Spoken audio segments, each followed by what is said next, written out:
The Boy in the Box, America's Unknown Child. On February 25, 1957, a discarded cardboard box was found in a quiet area of Philadelphia, Pennsylvania. Inside was a discovery that would puzzle investigators for generations. A young boy unknown and unclaimed. For more than 60 years, he was remembered only as the Boy in the Box, a mystery that refused to fade. The Discovery Police were called to the scene where they found the child carefully placed inside the box. No identification, no record of who he was or where he had come from. The only clues were the box itself and a simple blanket. The investigation begins. Detectives launched one of the largest investigations in Philadelphia's history. His fingerprints were taken and compared nationally. Thousands of flyers were printed and shared across the region. For the first time, the FBI helped circulate his image by printing it on utility bills, reaching thousands of homes. Everyone was asked, "Do you recognize this child?" But no one came forward. The theories. As the weeks turned to months, theories multiplied. Some thought he had been abandoned by parents who could not care for him. Others suggested he came from foster care or was hidden due to a secret adoption. Each theory brought hope of answers, but every lead ended in silence. The foster home lead attention soon turned to a foster home near where the box was discovered. Investigators noted possible connections to the blanket and packaging. The home was investigated thoroughly, but the evidence was never strong enough to confirm the link. The Martha story. Decades later, a woman known as Martha claimed she knew the child's story.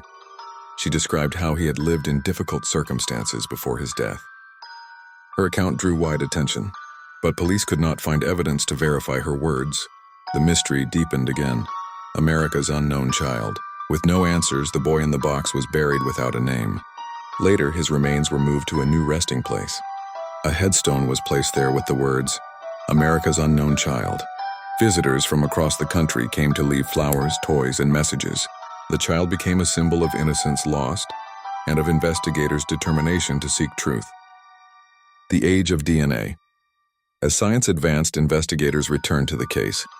In 1998, his remains were carefully examined for DNA. At first, the technology was too limited. Years later, new techniques in genetic genealogy gave detectives new hope. Slowly, connections began to appear.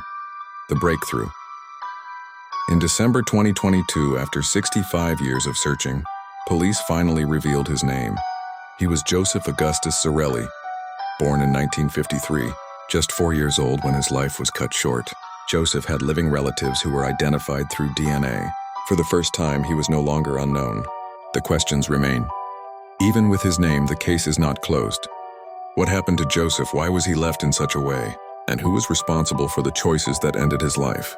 The investigation continues, but the answers are locked in time. Why the case endures, the boy in the box endures, because it is more than a mystery. It represents the hope that no life should ever be forgotten. For decades, strangers cared for his memory.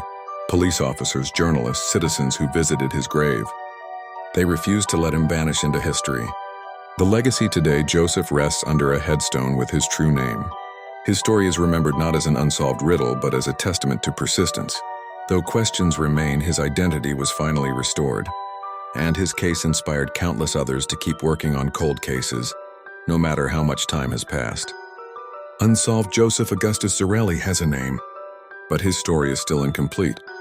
The who, the why, and the how are mysteries that may never fully be known. More than 60 years later, his case still haunts Philadelphia.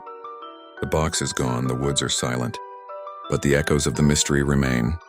Please like and subscribe for more true crime, horror, and mystery stories.